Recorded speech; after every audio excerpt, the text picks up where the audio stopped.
রান্না আমার ready. Pomfret মাছ, তা সমুদ্রের মাছ বুঝতেই পাচ্ছেন, সমুদ্রে গেলে তো এগুলো প্রায় আমরা খেয়ে থাকি। তো আজকে আমি সেই রান্নাটাই করে দেখাবো, মানে আমি যা ঘরে রান্না করব যেভাবে, সেটাই আপনাদের দেখাবো। তা আজকে আমাদের তো এসে গেছে পমফ্রেট মাছ, বাজার থেকে নিয়ে এসেছে। তা সেই মাছকে এখন আমি কেটেই নিয়ে এসেছে, আমি ভালো করে একটু ধুয়ে নিলাম।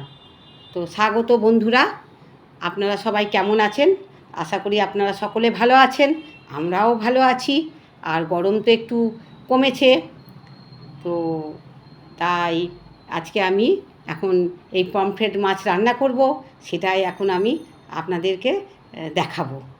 তো দেখতেই পাচ্ছেন মাছগুলো তো আমার ধোয়া হয়ে গেছে। এইবার আমি মাছে নুন আর হলুদ দিয়ে নিলাম। তা নুন আর হলুদ তো দিয়ে এবার তো একটু মাখাতে হবে। তা আমি মাছগুলোকে ভালোভাবে নুন হলুদ মাখিয়ে নিলাম। নুন আর হলুদ আমার মাখানো হয়ে গেল মাছে। আর এইবার আমি রান্নাটা শুরু করব। তা রান্না শুরু করতে গেলে তেলও লাগবে।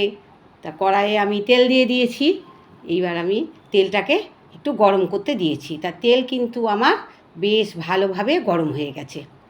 এইবার আমি মাছগুলো ভাজার জন্যে ব্যবস্থা করছি। তা দিয়ে দিলাম একে একে আমি এই পমফ্রেট মাছগুলোকে ছেড়ে দিচ্ছি। তা সব মাছ আমি একসাথে ভাজবো না, আমি দুটো দুটো করেই ভাজছি। আর দেখুন এখানে আমার মাছ কিন্তু এক পিঠ হয়ে গেছে, আর এক পিঠ আমি ভেজে নিচ্ছি। আর মাছ মোটামুটি আমার অনেকগুলোই ভাজা হয়ে গেল। সেই ভাজা মাছ আমি এখানে তুলে রেখেছি। আর আরও মাছ আমি ভাজছি, তো সেইগুলোও আমি দেখাচ্ছি একে একে।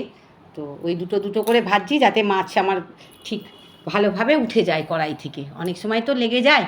তো যাই হোক, আমার মাছ ভাজা তো হয়ে গেল।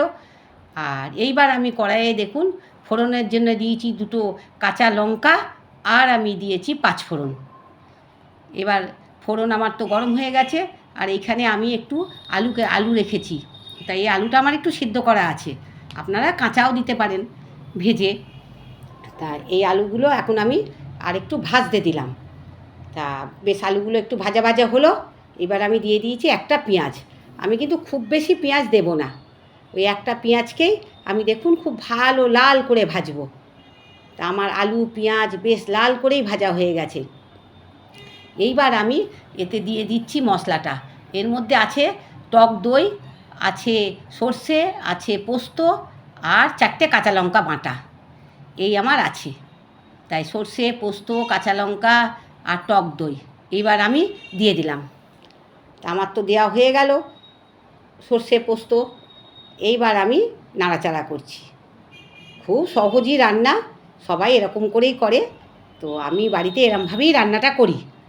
তো এবার আমি দিয়ে দিলাম একটুখানি হলুদ, আর দিয়েছি নুন। এইবার আমি দিয়ে দেবো দেখুন একটু চিনিও দিয়ে দেবো। তাহলে নুন, হলুদ আর চিনি আমার এখানে দেওয়া হয়ে গেল। পরিমাণ মতন আমার যেরকম ঝোল হবে আমি সেরকম হিসাবেই দিলাম। তো দিয়ে এবার একটু নাড়াচাড়া করছি। তা নাড়াচাড়া করে একটু বেশ ভাজা ভাজা করব, সেই অপেক্ষায় তো থাকবো। খানিকক্ষণ আমি নাড়াচাড়া করব, সব তো দেখানো যায় না অতক্ষণ ধরে। তো আমি আস্তে আস্তে দেখুন বেশ সুন্দর করে আমি ভাজা ভাজা করছি। খুব যে জোরে আমি আঁচটা দিয়েছি তা না। আর এখানে আমি দিয়ে দিলাম একটু কাশ্মীরি লঙ্কার গুঁড়ো, যাতে কালারটা একটু আরও ভালো আসে। তা কাশ্মীরি লঙ্কার গুঁড়ো দিলেও হয়, না দিলেও হয়। তা আমি একটু দিয়েই একটু ভাজা ভাজা করছি। তো দেখুন বন্ধুরা, এখানে আমার বেশ ভালোভাবে কিন্তু ভাজা ভাজা হয়ে গেল। ওই যে সর্ষে পোস্ত দিলাম, একটু ভালো করে ভাজা ভাজা করে নিচ্ছি, বুঝতেই পাচ্ছেন। তা এইবার আমার ভাজা ভাজা হয়ে গেছে। এইবার আমি দিয়ে দেবো পরিমাণ মতন জল। তাই এখানে আমি অনেকটাই জল দিলাম। তা এবার আমি জলটা দিয়ে কিছুক্ষণ একটু ভালো করে মিশিয়ে নিলাম জলটা। তো জলটা দিয়ে নাড়াচাড়া করে মিশিয়ে নিলাম। আর এবার দেখুন একটু ফুটছে, একটু ফুটবো ফুটবো হচ্ছে। এবার আমি একটু ঢাকাটা দিয়ে দিলাম। তা ঢাকা দিলাম। এবার বেশ 5-10 মিনিট একটু ঢাকাটা দিয়ে আমি রেখেছিলাম। এবার আমি দেখুন ঢাকাটা খুললাম। তা বেশ সুন্দর ফুটে গেছে, খুব সুন্দর আমার মাছের ঝোল কিন্তু হয়ে গেছে। তা এইবার আমি একটুখানি নাড়াচাড়া করে নিচ্ছি, বুঝতেই পাচ্ছেন। তা নাড়াচাড়া করে নিলাম। এবার আমি ভাজা মাছগুলোকে দিয়ে দিলাম। আমি যেমন ঘরে রান্না করছি সেটাই আপনাদের দেখাচ্ছি। তা মাছগুলোকে আমি দিয়ে দিলাম। এবার মাছগুলো দিয়ে একটু অল্প ফুটাবো, একটু বেশ ঝোলে আর কি ডুবিয়ে দিলাম, দিয়ে মাছগুলোকে একটু ফুটতে দিলাম। আর এই ফুটছে মাছ, এই সময় আমি দিয়ে দিলাম 2টো কাঁচা লঙ্কা আর দিলাম সর্ষের তেল। এতে সেন্ট তো খুব ভালো হবে কাঁচা লঙ্কা আর সর্ষের তেলের। দিয়ে আমি বেশ একটু নাড়াচাড়া করে নিলাম। এরপরে একটু ঢাকাটা দিয়ে দেবো যাতে সেন্টটা ভেতরে থাকে। বেশ কাঁচা লঙ্কা আর সর্ষের তেলের গন্ধ ভালোই লাগবে, সর্ষে পোস্ত যেহেতু দেওয়া আছে। তো দেখুন বন্ধুরা, আমার কিন্তু রান্নাটা হয়ে গেছে, পুরোপুরি রান্না আমার হয়ে গেছে। মাছের ঝোল, পমফ্রেট মাছের ঝোল, ওই সর্ষে পোস্ত দিয়ে। তো আমার এই রান্না আপনাদের কেমন লাগলো অবশ্যই জানাবেন। আর আপনারা সবাই আমার রান্না দেখছেন, আমার তো ভীষণ ভালো লাগছে। আপনারা রান্না দেখবেন আর ভালো মন্দ যাই হোক কমেন্টে জানাবেন।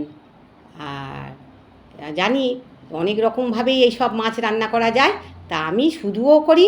আজকে আমি একটুখানি আলু দিলাম, আবার অনেক সময় জিরে আদা বাটা দিয়েও করি। যখন যেরকমভাবে, একরকম তো আর রোজ রোজ খেতে ভালো লাগে না, তো যখন যেমনভাবে পারি আমি তেমনই রান্না করি।